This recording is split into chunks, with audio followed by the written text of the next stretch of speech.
If you've been on the roller coaster that is Brandon Gibbs and Julia Trubkina's love story, you know it's been, well, a ride. From the second the energetic Russian go-go dancer landed on the quiet, muddy farm in Dinwiddie, Virginia, it's been a clash of cultures, personalities, and expectations.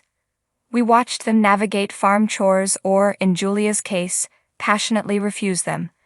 We cringed through the infamous hot tub sign-up sheet.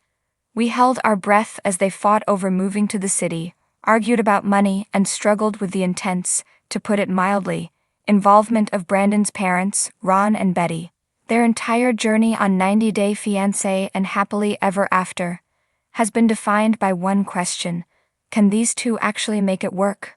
Are they just a passionate fling, or is this a forever love? This week we got our answer, and it wasn't spoken in a tense confessional or during a tell-all showdown. It was seen on a flickering black and white screen, in a quiet, darkened room, and it changed everything. In the latest heart-stopping episode of Happily Ever After, Brandon and Julia, after months of private struggles and public speculation, walked into a doctor's office for their very first ultrasound. Let's just pause and think about that. This is the couple who couldn't agree on a wedding date without a family argument. The couple who debated getting a dog as if it were a high-level diplomatic negotiation. Now here they are, anxiously sitting side by side, waiting to see the tiny human they created. The air in that room was so thick with nervous energy, you could feel it through the screen. Julia, who was often so fiery and outspoken, was uncharacteristically quiet. Her hands were clasped tightly in her lap, her eyes wide. You could see the mix of terror and hope warring on her face. Brandon, trying to be the strong, supportive husband, had that familiar, slightly panicked look, but this time it was different. It wasn't "my mom is going to be mad" panic. It was "my life is about to change forever" awe. The doctor was all business, squirting the cold gel on Julia's belly. And then, it happened. The swoosh, swoosh, swoosh. The sound that changes everything. The unmistakable, rapid, powerful sound of a tiny heartbeat filling the room.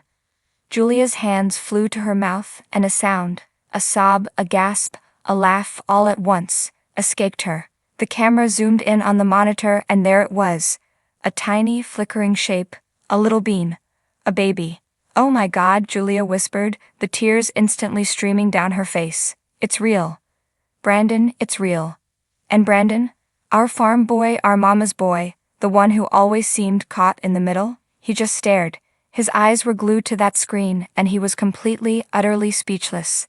The tough exterior melted away, and when he finally turned to look at Julia, his own eyes were brimming. He didn't just see a fetus or an ultrasound. He saw his child. He saw Julia as a mother. He saw their future. It's perfect," he managed to say, his voice thick with an emotion we've rarely seen from him. He reached out and grabbed Julia's hand, squeezing it so tightly you could see his knuckles turn white. This was not a TV moment. This was not manufactured for drama. This was pure, unfiltered, raw human emotion. After all the yelling about "Go Russia," all the stress about green cards, all the fighting about budgets and city apartments, this was the moment that silenced all of it. This was the moment that all the struggles, all the compromises, and all the farm life misery suddenly made sense. It was the why. Julia, through her tears, looked at the screen and said, "Hello baby, I love you." And honestly, who wasn't crying right along with her? It's so easy to get cynical about the couples on this show. We see the fights, we hear the producers' questions, and we wonder what's real and what's for the cameras. But you cannot fake a reaction like that. You can't fake the profound, life-altering shock of seeing your child for the first time. For Julia, this baby is everything. It's the anchor she's been looking for in America. It's the validation of her love for Brandon. It's the start of the family she gets to build on her own terms. After feeling like an outsider in her own home for so long, this baby makes her the center of a new universe. For Brandon, this is his moment to finally, truly step up. He's not just Betty's son or Julia's husband anymore. He's a father. This is the catalyst he needed to become the man, the leader, and the protector he's always wanted to be. But let's be honest, 90 Day fans, as our tears start to dry, our minds all jump to the same place. What about Betty? Can you imagine the moment Ron and Betty find out? Betty has been practically begging for a grandchild since the moment Julia stepped off the plane. Is she going to be supportive, or is she going to be, well, Betty? Will Grandma Betty try to decorate the nursery with farm animal decor? Will she insist the baby's first word be Hummingbird Acres? Will she try to move into their guest room to help with the newborn? This baby doesn't just change things for Brandon and Julia. It's about to set off an entirely new, explosive, and probably hilarious dynamic on the farm.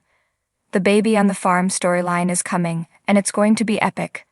But for now, let's put aside the inevitable future drama. Let's just sit in this one perfect, beautiful moment. For 2 seasons, the question mark in Happily Ever After has loomed large over Brandon and Julia.